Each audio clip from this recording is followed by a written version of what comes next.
The Test podcast is here again. And now a little bit more people in the sofa, huh? We have Antoine. Antoine, please. My role. I'm the global CTO for Sogeti QENT business, which spans across 14 countries. I lead innovation, which is a big topic today with Gen AI, and making sure that the company services are still valuable across the years.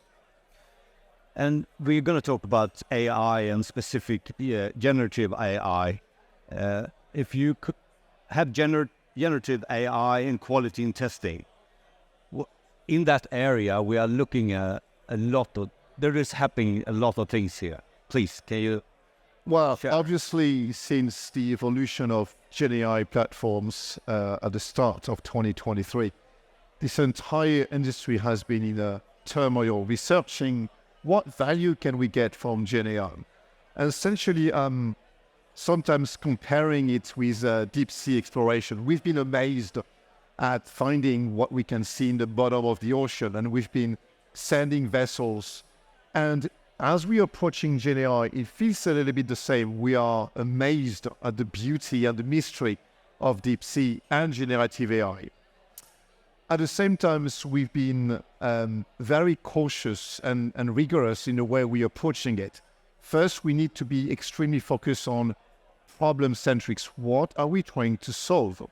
And not just be lured by the simplicity of generative AI, answering a prompt and just showing, oh, I can get something. I think at a point in time, we need to move away from the art of possibilities towards tangible, concrete value for us.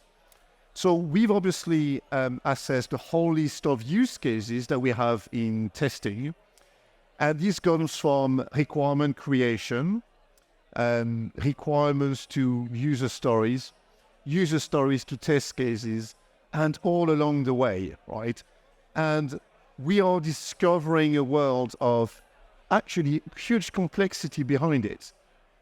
Just crafting a prompt and getting an outcome is easy, but making sure that the value that we get out of it, or that's a different story.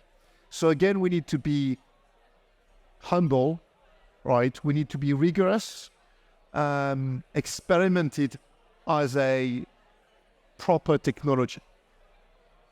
And Marcus, please introduce yourself first. So I'm Marcus Norrgren, and I'm the data and AI lead for the portfolio in Sweden. And I heard the word humble. Humble, Marcus. How do we do this in an ethical way? How do we do this in a quality way? How do we approach this? So that is a very, very tricky question, because this is really hard, because things are developing constantly. So you have a week passing by and there's a new model released that sort of turns everything upside down.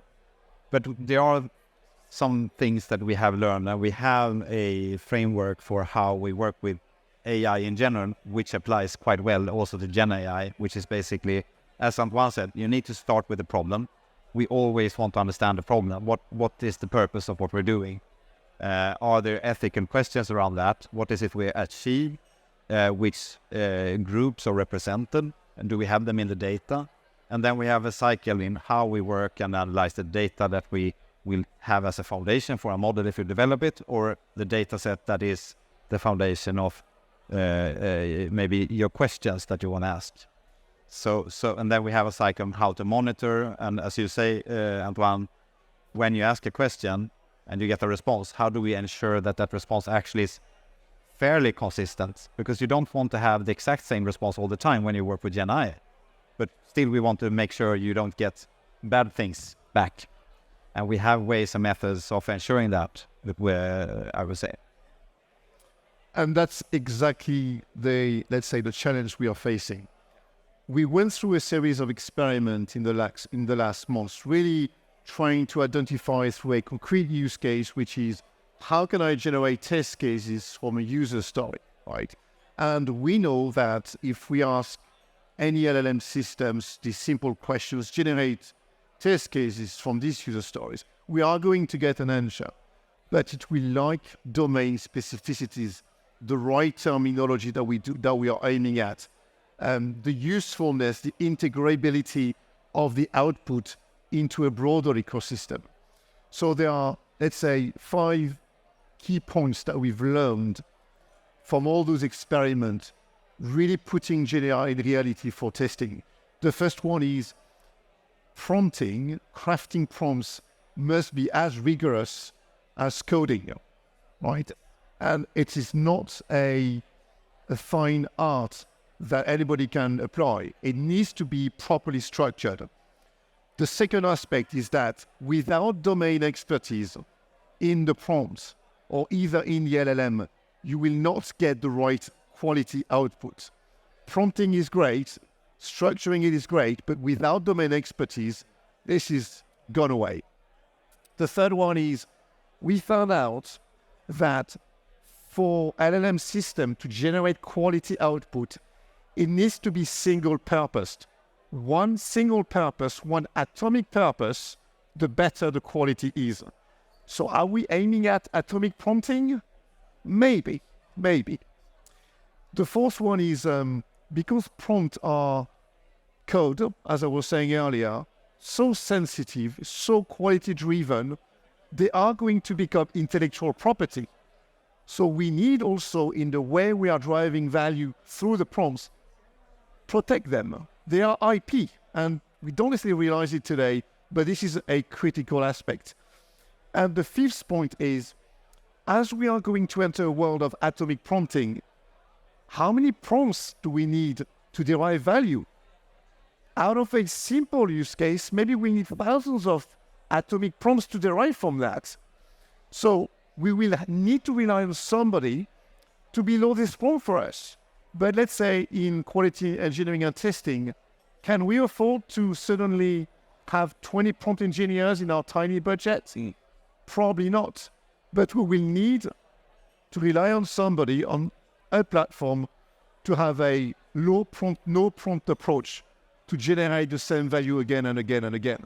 So there are multiple lessons learned from the previous lessons that we are, evolving from, and that's why we're actually building a co-pilot to make entire QE&T activities smoother, where the output of what we're getting from LLM is of quality, but also consistently of good quality. All these things, it's like a revolution for quality and testing, and also something that, as an organization, if you have to try this and go into this area, how can you be sure that everything from the user story will end up? Yeah, get it. And at the end there, because I'm very skeptical, you will miss something. The prompting is not that good as you say. This is our job. We are in quality. So whether we apply GenAI to ease our business, I'm also as paranoid as you can be here and say, okay, what is the quality of what I'm getting? Okay. So I think 2 things. First is, this is as deep sea exploration. This is a new thing we are exploring. We need to be cautious. We need to be rigorous in our experiment. And then for now, yes, there are some technology we can apply for it, but it remains a manual activity because this is reasoning activities. And reasoning today still requires us to use our mindset. And this is where we're not going away. We are still there, even with GenAI. The 10 minutes it takes too much to talk about the AI at the moment. But Marcus, here at TestExpo, what have you heard? What is your conversation around AI? It's a lot about Gen AI. It's a lot about how to use AI as a tool. But it's also how do you know you can trust it? So then you come down to trust. So how can I trust the output? How can I trust that this actually is a logical chain that is sort of keeping together and is not having problems in it? So I think a lot of discussions about that. And I think the other one that is super important when we talk about this type of technology is that it's a lot about trade-offs. And you have to think about which trade-offs are you willing to make in order to obtain the value that you need.